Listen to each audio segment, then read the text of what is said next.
Hello, and welcome to Stormdrum 3 by East West. I'm David Earle, and I'll be your host as we explore the wider world of drums, from the ethnic to the weird. Stormdrum 3 is the brainchild of Nick Phoenix and Doug Rogers. It's a follow-up to the phenomenally popular Stormdrum 2. It differentiates itself by giving us a library full of stunning, high-quality production that actually stretches the technical abilities of the modern recording studio. The library includes drums that were not only recorded individually, but they were recorded in groups, recorded being played by professional percussionists, and recorded some of them with up to 5 sets of microphones going at the same time that can be mixed together in the play engine. Now, Stormdrum 3 actually takes full advantage of the newest incarnation of the play engine, pushing its capabilities to the limit. Nick Phoenix is a percussion-obsessed individual, and he is a Grateful Dead fan. For this project, East West was actually able to get Mickey Hart with his amazingly eclectic array of drums. And they also teamed up with Remo to get some really interesting custom-made drums. They have Mickey Hart advising everybody as well. He's in on the production, as well as talking with the players, as well as playing himself. They're actual loops from Mickey Hart in this library. Along with Mickey Hart, Nick was able to wrangle other great players as well. They've got Chili Eduardo and Greg Ellis playing, and they're giving the kind of care and attention that only a seasoned percussionist veteran can provide. Stormdrum 3 is remarkably well programmed. It's a special well of inspiration for me. There's over 87 gigabytes of 24-bit 441K samples included in this massive undertaking.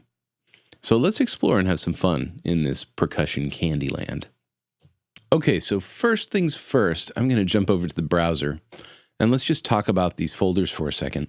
We've got a quick start folder. This is kind of like the vetted best of this instrument. You can go through all of these and really check out all of the different types of sounds that you're going to have available to you in Stormdrum 3. They are really wonderful, and I put a couple of them over here in Logic so that we can have a listen to them in a little bit. Underneath the quick start folder, we have big drums. These are drums that are just very large. We have gongs, clocks, and waterphones. These are really neat. We have some very unique gongs, Mongolian gongs, Wuhan gongs, Turkish epic cymbals. Those are pretty amazing. Then we have a grandfather clock that was recorded and sampled so that you can use it as a percussion instrument. Really creative and neat. Some of the best waterphone samples I've ever heard. So the waterphone is actually a bowl of water that has spikes coming out of it that you can bow and tap like a percussion instrument if you like. Very, very prominent in horror and sci-fi movies. And it's very hard to record, and they did a great job. So that's gongs, clocks, and waterphones. We have medals, shakers, small drums, taiko, woods, and then we have live loops. So these are actual giant libraries of loops that were put together with the East West team and Mickey Hart. And they actually time to your DAW. So your DAW's tempo will drive these loops. Very, very cool stuff. Now, I want to play this Daiko on the left-hand side here.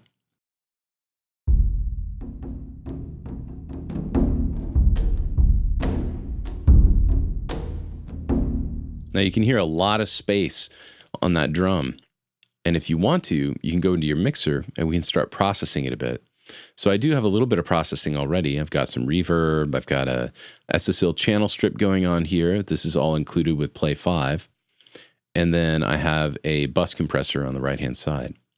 But what's very special now is if I close this, we have these 5 channel strips that are the different mics that are being used to record this instrument. See these faders right here? If you click on them, any instrument that has these, you'll be able to switch between these different sets of stereo microphones. So let's check it out if I listen to just the close mics.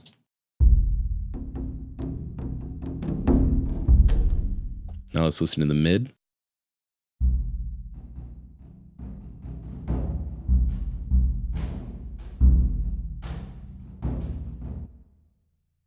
Main. Hi-fi.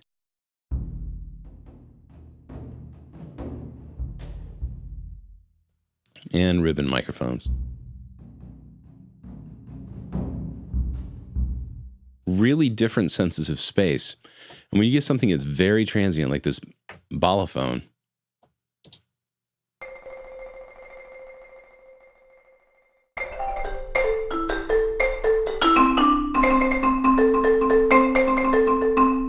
let's try a mix without close mics.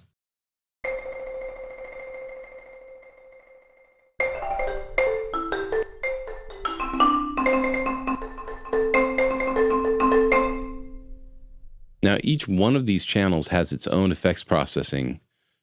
You can go in here and you have a SSL channel strip for every single one, which is pretty awesome. And then on your master output, you have processing as well. So that's pretty cool. So, because you might go into one of these and even though it's very well recorded, what was I hearing? Maybe it was the ribbon mics.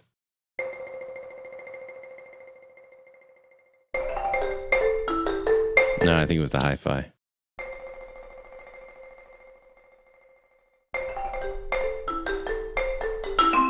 Yeah, I'm hearing a little bit of low end. It's just coming from the mic pickup. So go in here, turn on my SSL channel strip, put on a low cut.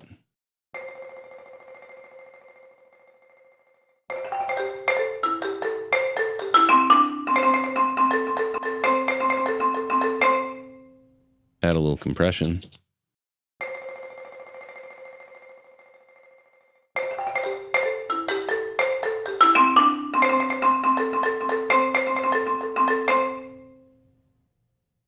Pretty cool stuff. So there are a lot of instruments that have this capability, and you should definitely check them out.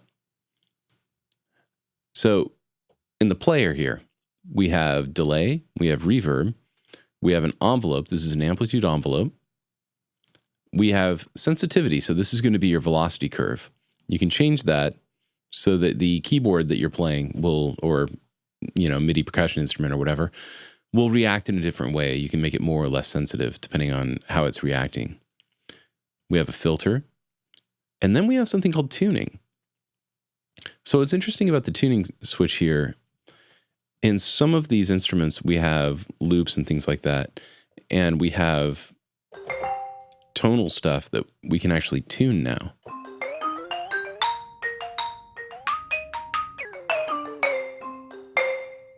There's a difference between tuning A and tuning B. What's going on is tuning A is a standard tuning where things will speed up and slow down depending on how high or low you tune them.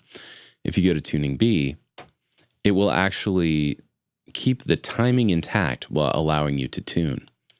When you use Tune B, we have a normal setting and a high quality setting. If you've got a beefy computer, you'll be able to use the high setting. It just is a better stretching algorithm. But you need to have a CPU that's able to do that kind of processing. So that's basically the mixer and the player. Let's get into some of these sounds. Let's check them out. So we heard the balafone. What I love, we have these weird instruments in Stormdrum 3, like the brass kettle. Check this sound out.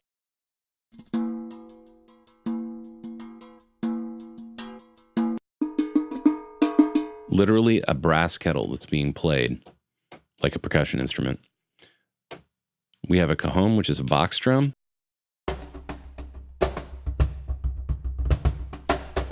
Now, that's not my beautiful playing. That's actually a loop that's incorporated with this library. So if we wanted to,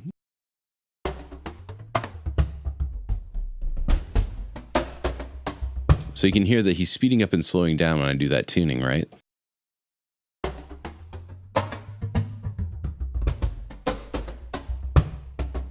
So now with tuning B, he stays in time. So I just wanted to show you that as an example of how that works. The Beast, this is the largest tom ever made. It's by Remo.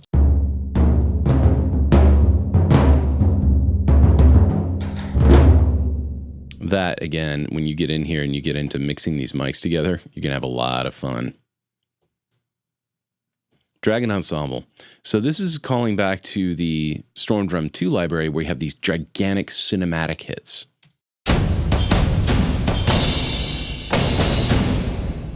So you can put that in on your big cinematic trailer. So here I've got the Boole Custom, one of the drums that I'm unfamiliar with. I saw it next to a Zydeco instrument, so maybe it's part of Zydeco. But what's great is they give you these rhythms that you can kind of use as a reference.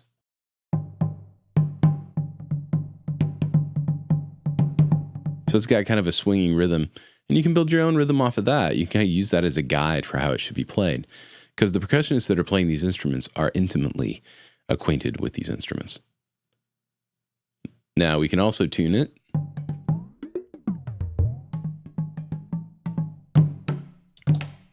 Go to my tuning B.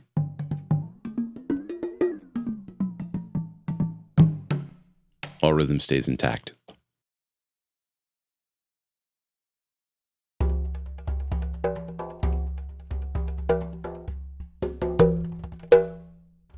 Beautiful double ceramic drum.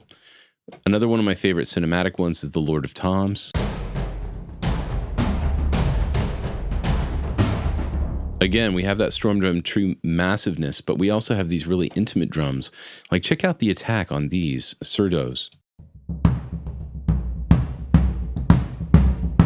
You can just feel it in your teeth. Now, remember when I was talking about waterphones? These waterphones were immaculately recorded, and some of the only waterphones that I've ever been able to use that don't grate on me. They use all of the wonderful special qualities of this instrument, but it retains this very balanced tonal character.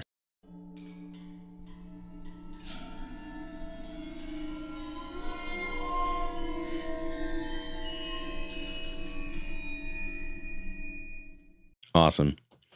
Clockwork. So this is actually a grandfather clock that was recorded, and we can play it as a percussion instrument.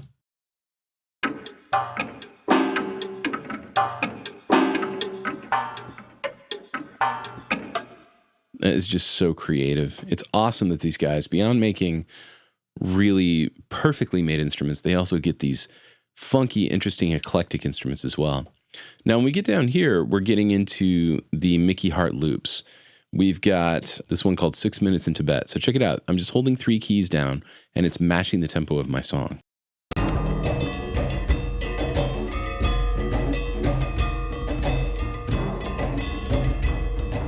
So you can see how many keys here are white.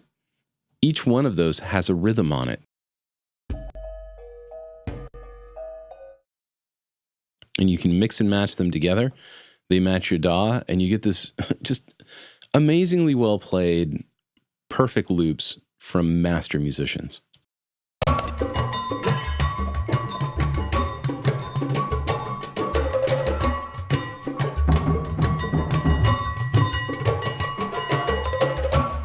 What I also love about them is the loops are long. They're not just these short little 2-bar phrases. They're very long and fully thought out percussion lines that just breathe really, really well. So I highly recommend just jumping into this instrument and going through everything that it has. I think it's one of the greatest percussion libraries out there right now. It's really, truly amazing. You have all of the flexibility that the Play Engine gives you with the addition of those extra mics in the mixer that you can play around with. You have these live loops that were recorded by Mickey Hart and crew, and there's just nothing like it. I really think you're going to enjoy this library.